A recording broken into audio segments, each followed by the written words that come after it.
तो आज हमारा लेक्चर नंबर 14 है और आज हमारा पहला लॉन्ग क्वेश्चन है। यानी इतना सब कुछ हमने जो पहले पढ़ा है किस लिए पढ़ा था, मैंने पहले भी बताया था कि हमने आगे लॉन्ग क्वेश्चंस कुछ करने हैं तो उसमें हमारे वो कंसेप्ट इस्तेमाल होंगे। तो आज हमारा जो टॉपिक है वो है electric field due to infinite line of charges. ठीक है, तो बिल्कुल इजी है। अगर आपके पुराने कंसेप्ट से आपने समझ लिए अच्छी तरह से तो ये बिल्कुल इजी है। ठीक है, और मैं भी अपनी पूरी कोशिश करूँगा इसको ज़्यादा से ज़्यादा अच्छी तरह एक्सप्लेन करने की। तो सबसे पहले हम देख लेते हैं, इसके नाम से देखते हैं। Electric field due to infinite line of charges.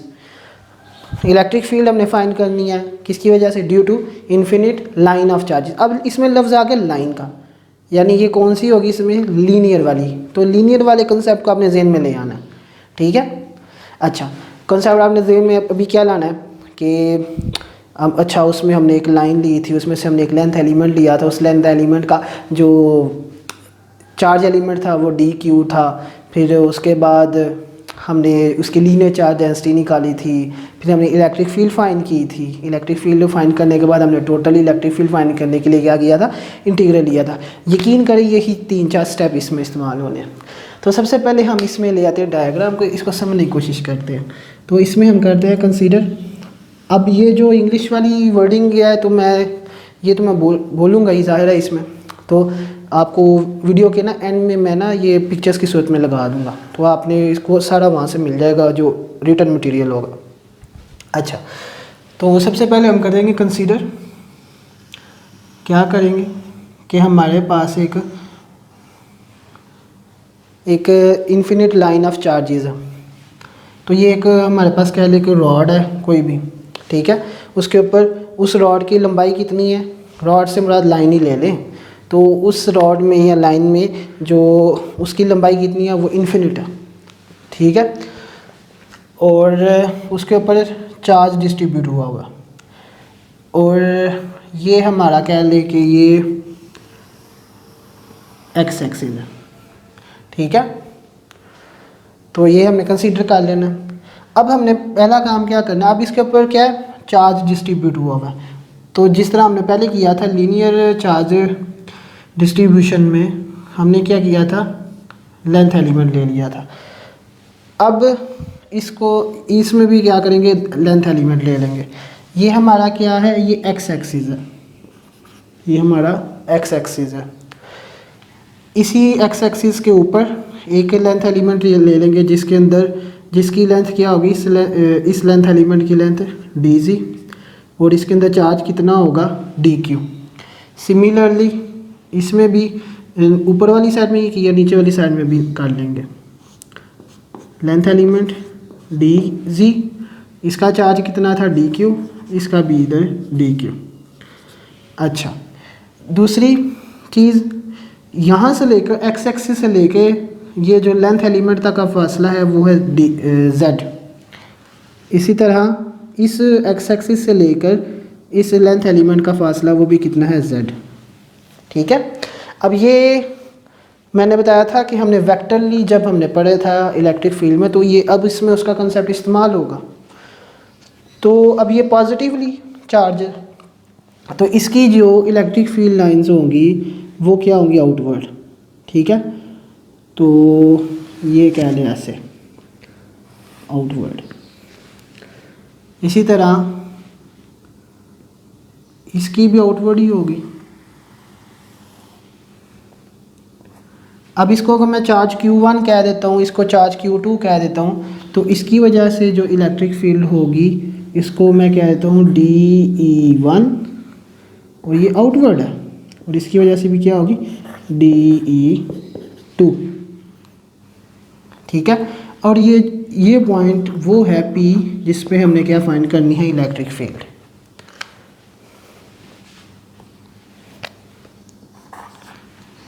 अच्छा, और सिमिलरली इस लेंथ एलिमेंट का फासला P से R, इसका भी उतना ही R। ठीक है, तो सबसे पहले हमने क्या किया, दो हमने लेंथ एलिमेंट कंसीडर कर लिए हैं, और ये पॉइंट पी है हमारा, ये फासला हमारा एक्स है। अच्छा, अब हमें पता है नाउ एज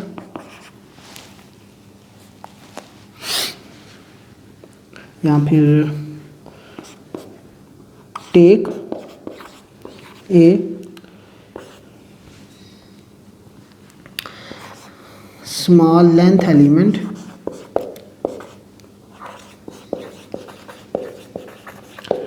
कितनी D G having charge D Q. थोड़ा कंजूसी के साथ लिख रहा हूँ, जगह काम है। अच्छा, अब हम क्या करेंगे, linear charge density, linear charge density.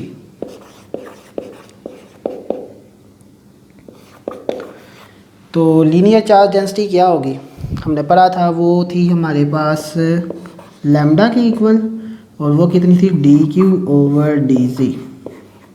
ठीक है, इधर से हमने जब डी क्यू की वैल्यू निकाली थी वो कितनी आ गई हमारे पास, लैम्डा डी जी। ठीक है। अच्छा, अब हम क्या करेंगे नाउ,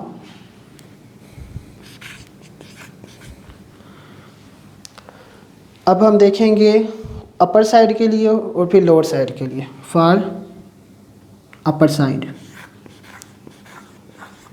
अपर साइड या फिर अपर लेंथ एलिमेंट, अपर साइड से मुराद है अपर लेंथ एलिमेंट। उसके लिए क्या होगा, जो हमारे पास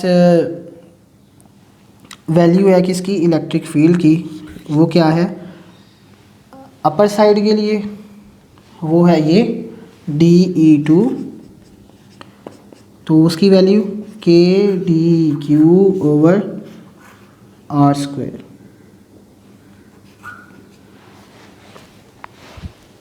ठीक है। सिमिलरली फॉर लोअर साइड,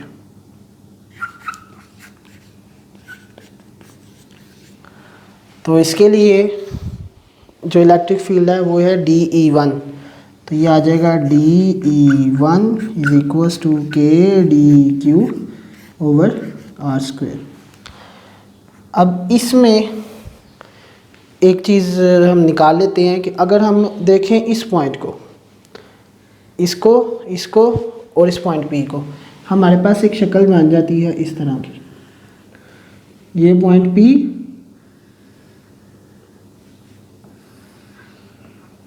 ये हमारा एक्स एक्सिस, ये इधर करके हमारा ये चार्ज डी क्यू है, ये भी चार्ज डी क्यू है, ये लेंथ कितनी z, ये लेंथ z, ये पॉइंट P था हमारा, और ये लेंथ L R है, ये भी R है, और ये भी कितना x है। मैंने क्या किया है, इस वाले हिस्से को मैंने उधर लिख लिया है ताकि आपको आसानी रहे। अब अगर इसमें हम लगाएं पाइथागोरस थ्योरम, क्योंकि ये एक राइट एंगल ट्राइंगल बन रही है ऊपर भी और नीचे भी, तो हमारे पास पाइथागोरस थ्योरम को इस्तेमाल करते हुए जब हम इसमें से r की वैल्यू निकालेंगे तो r स्क्वायर हमारे पास आ जाएगा कितना, हाइपोटेन्यूज का स्क्वायर प्लस बेस स्क्वायर, तो ये आ जाएगा x square plus z square. ठीक है, ये इसका यानी बेस स्क्वायर प्लस परपेंडिकुलर का square is equals to hypotenuse का स्क्वायर। तो ये हमारी r स्क्वायर की वैल्यू आ गई किसकी मदद से, पाइथागोरस थ्योरम की मदद से। अब इसमें हम क्या करेंगे, ये वाली r की, ये वाली जो वैल्यू है ये इसमें इस्तेमाल करेंगे। तो डी क्यू की वैल्यू क्या है हमारे पास, के वैसे का वैसे, डी क्यू आ गया हमारे पास कितना, लैम्डा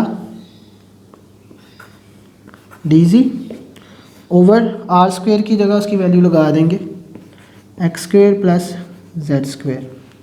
सिमिलरली के वैसे का वैसे, डी क्यू की जगह उसकी value lambda d g over x square plus z square. ठीक है, सिंपल क्या किया है, इधर से r की वैल्यू निकाली है और ये डी क्यू निकाला हुआ था, वैल्यू पुट कर दी है। इसको मैं 1 का नाम दे देता हूँ, इसको मैं 2 का नाम दे देता हूँ। अब मैं क्या करूँगा, इन दोनों को कंपेयर करूँगा बाय कंपेयरिंग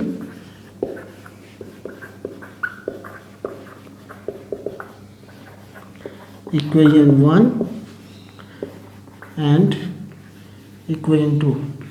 तो इन दोनों को भाई हमने कंपेयर करना है, तो ज़रा गौर करें और ये दोनों बिल्कुल सेम नहीं है, ठीक है। तो इससे यही साबित हो गया कि हमारे पास DE1 बराबर किसके आ गया, DE2 के, ठीक है। अब नाउ रिजॉल्व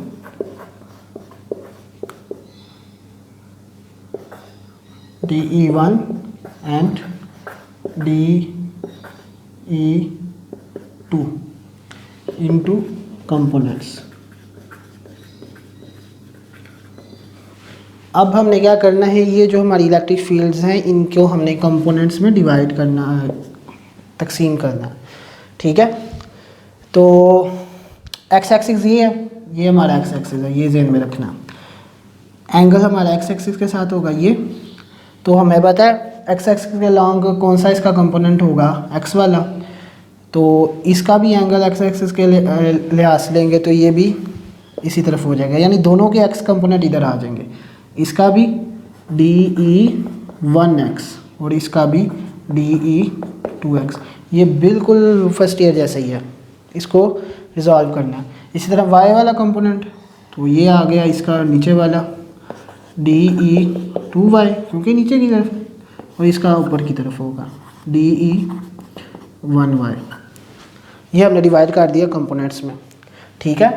तो ये आ जाएगा हमारे पास फॉर DE1, तो ये आ जाएगा हमारे पास कितना, इसके कंपोनेंट्स आ जाएंगे DE1x, कितना DE1 cos of theta along x axis जो कंपोनेंट होते हैं, और अलॉन्ग वाई एक्सिस जो कंपोनेंट होगा DE1y, वो आ जाएगा DE1 साइन ऑफ थीटा।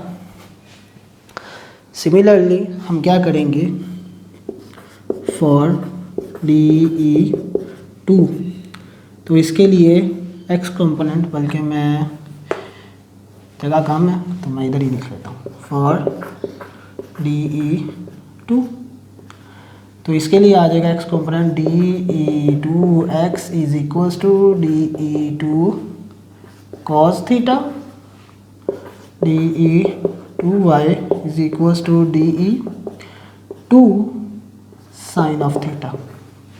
यहाँ तक कोई कन्फ्यूजन नहीं होनी चाहिए आपको, आसान ही है। अच्छा, नेक्स्ट आ जाएगा हमारे पास टोटल x कंपोनेंट और टोटल y कंपोनेंट, ठीक है। तो रिजल्टेंट x कंपोनेंट, तो वो कैसे करेंगे, सीधी सी बात है, ऐड कर देंगे। तो DE1x को इसमें पुट कर दें, तो हमारे पास DEx में टोटल आ जाएगा DE1x जमा DE2x। अब इसमें ज़रा एक चीज़ आपने ज़रा ज़हन में रखनी है, हमने जब पढ़ा था पीछे एक लेक्चर में, तो हमने वेक्टरली हमने चीज़ देखी थी, इसमें वेक्टरली देखना। अब देखिए ये दोनों सेम डायरेक्शन में है, ये दोनों सेम डायरेक्शन में है, इसलिए मैंने क्या किया, इन दोनों को ऐड किया होगा, पॉजिटिव लिया। अच्छा, तो ये आ जाएगा हमारे पास DE, इधर ही लिख लेता हूँ, ये हमारे पास किसके बराबर है, इसकी वैल्यू ये है DE1 cos theta plus DE2x किसके बराबर है, ये DE2 cos थीटा। अब हमने ये साबित किया था कि DE1 बराबर तो आया है हमारा DE2 के, तो ये DE1 cos थीटा वैसे का वैसे। अब मैं इस DE2 की जगह लिख लूँगा DE1 cos थीटा। ये क्यों, क्योंकि ये हमारे दोनों बराबर हैं।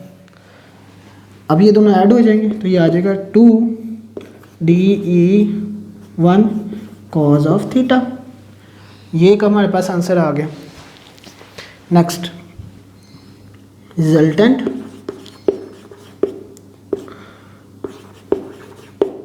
y component, resultant y component क्या होगा, सिमिलरली हम y वाले कंपोनेंट को ऐड कर लेंगे, DEy, इसमें होगा DE, इसमें सॉरी आना था D, ये D, अच्छा DE1y जमा DE2y। अब इसमें ज़रा आपने ये चीज़ याद रखनी है कि ज़रा गौर करें, इधर फिगर में देखें कि ये DE1y ऊपर की तरफ है और ये DE2y नीचे की तरफ है, तो ये दोनों एक दूसरे को कैंसिल कर देंगे, यानी ये अपोजिट डायरेक्शन में होंगे। तो एक वाला हमारा अपोजिट होगा, इसको मैं माइनस कर देता हूँ। ये क्यों है? क्योंकि ये दोनों अपोजिट डायरेक्शन में, ये वाला। अच्छा, अब इनकी वैल्यू पुट कर देंगे, तो ये आ जाएगा DE1y, वो किसके बराबर है? DE1 sine of theta, DE1 sine of theta minus DE2y किसके बराबर है? DE2 sine of theta.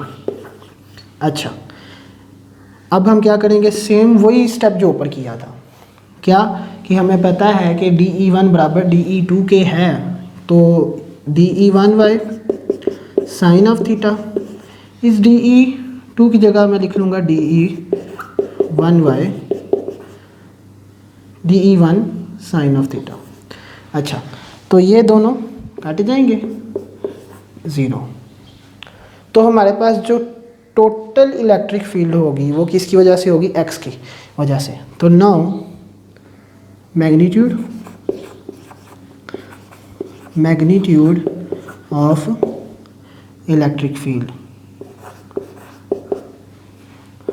ठीक है, वो कितनी आ जाएगी हमारे पास? मैग्नीट्यूड का फॉर्मूला लगा देंगे, सिंपल आसान तरीन, तो आ जाएगा DE का स्क्वायर DEx का स्क्वायर, कंपोनेंट्स को स्क्वायर कर जमा करके स्क्वायर कर लेना, DEy का स्क्वायर, ठीक है। अब DEx वो आई थी हमारे पास ये, तो ये DE का स्क्वायर तो वैसे का वैसे ही रहेगा ना, ये आ जाएगा 2DE1 कॉज ऑफ थीटा जमा, और DEy कितना आया? 0, अंडा, कुछ भी नहीं, ये तो स्केल लगा लो ना ही लिखो, मैं देखे ना गोली क्रॉस। अच्छा, नेक्स्ट आ जाएगा, इसमें क्या करेंगे हम? स्क्वायर ले लेंगे, स्क्वायर सच है, अब इसमें स्क्वायर रूट ले लेंगे, तो हमारे पास सिंपल आ जाएगा, जो DE है आ जाएगा कितना?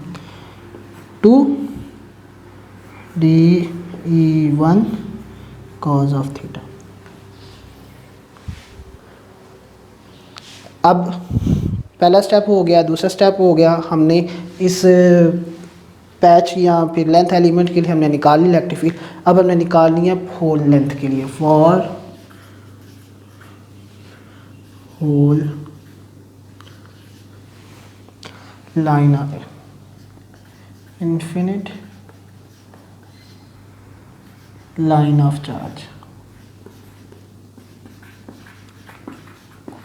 उसके लिए हम क्या करेंगे? सीधी सी बात है, इंटीग्रेट करेंगे, तो इंटीग्रेट करेंगे तो ये आ जाएगा DE, ये इसको इंटीग्रेट करेंगे तो ये आ जाएगा हमारे पास integral of 2DE1 cos of theta, ठीक है। अच्छा, अब ये स्टेप बड़ा मज़े का होने वाला है। यहाँ पे DE का स्क्वायर, DE का इंटीग्रल लिया तो ये आ गया, ये आ जाएगा 2 इनू बाहर कर दो, ये आ जाएगा DE1 कॉज ऑफ थीटा। अच्छा, ये आ गया। अब हम क्या करेंगे?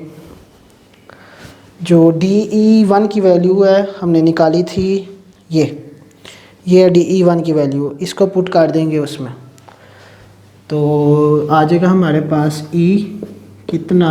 2 इंटीग्रल ऑफ DE1 कितना भाई? के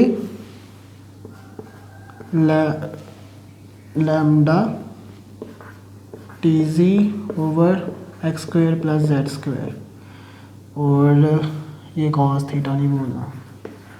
अच्छा, अब इसको हमने बस सॉल्व करना है, हमारा जवाब आ गया, बस इतना ही सी बात थी।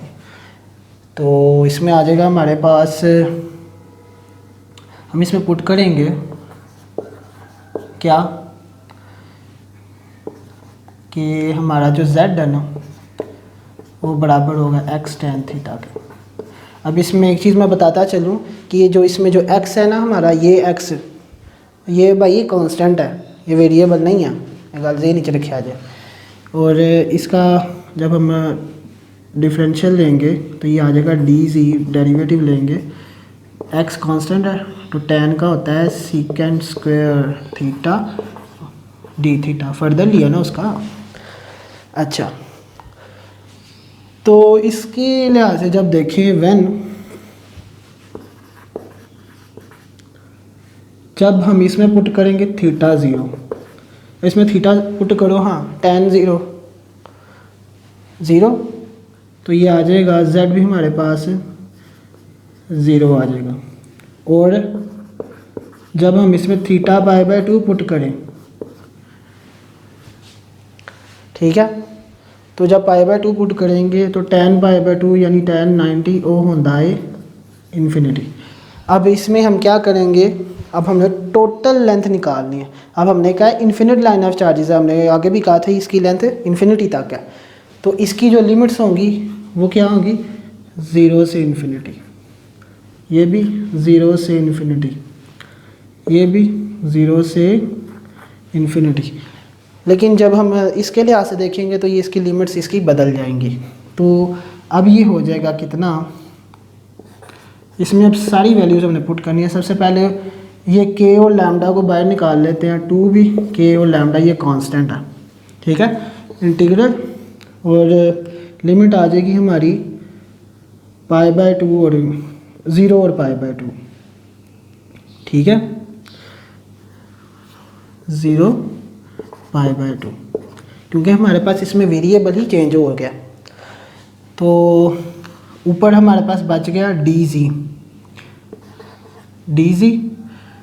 और dz की वैल्यू क्या है, हमने ये निकाल लिया x सीकेंड square theta D theta over x square ऐसे का वैसे ही, z क्या है हमारा भाई x इंटू tan थीटा, तो ये आ जाएगा x square tan square theta, और कॉज ऑफ थीटा वैसे का वैसे ही पड़ा हुआ था। बस ये एक स्टेप थोड़ा सा मुश्किल था, मैंने क्या किया बता देता हूँ फिर से, कि लिमिट्स का कि इसकी लेंथ इन्फिनिटी है तो हमने ले ली 0 से इन्फिनिटी तक, ये हमने लिमिट ले ली। फिर मैंने क्या किया, इसमें x हमारा कांस्टेंट है, लेकिन जो हमारा z है ना उसको अब हम इसमें सब्स्टिट्यूशन कर रहे हैं, इंटीग्रेशन बाय सब्स्टिट्यूशन। तो z को हमने x tan थीटा के इक्वल पुट कर दिया, और इसका जब डेरिवेटिव लेंगे वो हमारे पास ये आ जाएगा। अब जब हमारे पास थीटा 0 होगा तो इस इक्वेशन के लिहाज से जो z हमारा वो भी 0 होगा, लेकिन जब थीटा हमारा π/2 हो जाएगा तो ये इन्फिनिटी हो जाएगा। तो ये लोअर लिमिट 0, तो इसकी भी जब 0 रखी तो 0 हो गई, लेकिन जब इसकी हमने π/2 रखी तो इन्फिनिटी होगी। तो इसमें मैंने ये बस इसकी लिमिट भी बदल दी। अब इसमें बाकी क्या किया, ये 2 कांस्टेंट था, पहले ही बाहर था कि ये भी कांस्टेंट है, और ये हमारे पास ये जो लैम्डा है वो भी कांस्टेंट है, इन दोनों को बाहर निकाल के लिख लिया। बाकी dz बच गया, dz की जगह उसकी ये वाली वैल्यू लगा दी, और नीचे x स्क्वायर वैसे का वैसे प्लस z का स्क्वायर। अब ये z ये हमारे पास z की उसकी वैल्यू पुट कर दिया, उसका स्क्वायर ले लिया, उसकी वैल्यू पुट कर दी। अच्छा, अब नेक्स्ट आ जाता है हमारे पास सिंप्लीफिकेशन है बस, 2k लैम्डा 0 से π/2, ये x सीकेंड square theta D theta, नीचे आ गया x स्क्वायर दोनों में कॉमन, तो आ जाएगा 1 + tan स्क्वायर थीटा, ये आ जाएगा cos थीटा वैसे का वैसे ही। अब ये x इसके स्क्वायर से कट गया, अब 2k लैम्डा, ये x भी कांस्टेंट है, इसको मैं बाहर ले आता हूँ क्योंकि स्क्वायर था ऊपर भाली 1 था। अच्छा, 0 और π/2, ऊपर क्या है सीकेंड स्क्वायर थीटा, नीचे भी देखें 1 + tan square theta which is equals to secant square theta into cos theta, और ये डी थीटा एंड में लिख लिया, ये कट गए जो, बाकी बच गया 2k lambda over x into integral 0 से π/2 कॉस थीटा डी थीटा। अब कॉस का इंटीग्रल होता है साइन, तो 2k लैम्डा ओवर x, ये आ जाएगा हमारे पास कितना, साइन थीटा 0 से π/2 लिमिट्स के की वैल्यू पुट करें, के कितना होता है हमारे पास, के हमारे पास बराबर होता है 1/4 पाई एप्सिलॉन नॉट के। तो इसमें पुट कर देते हैं, तो ये आ जाएगा 2 lambda over 4 pi epsilon not के की वैल्यू, और ये एक्स पहले था, ये 2 1 दा 2 2 2 दा 4, और इसका जब हमने ली तो sine pi by 2 minus lower limit sine 0, तो ऊपर क्या बच गया, ये हमारे पास बच जाएगा ऊपर ये लैम्डा, नीचे क्या बच गया जी 2 पाई एप्सिलॉन नॉट एक्स। अब साइन पाई बाय 2 होता है 1, और साइन 0 0 1 इसके साथ मल्टीप्लाई किया तो उसको घंटा फ़र्क नहीं पड़ा, तो ये आ जाएगा हमारे पास फाइनल आंसर। ठीक है, तो ये क्या है हमारे पास, this is the electric field due to infinite line of charges.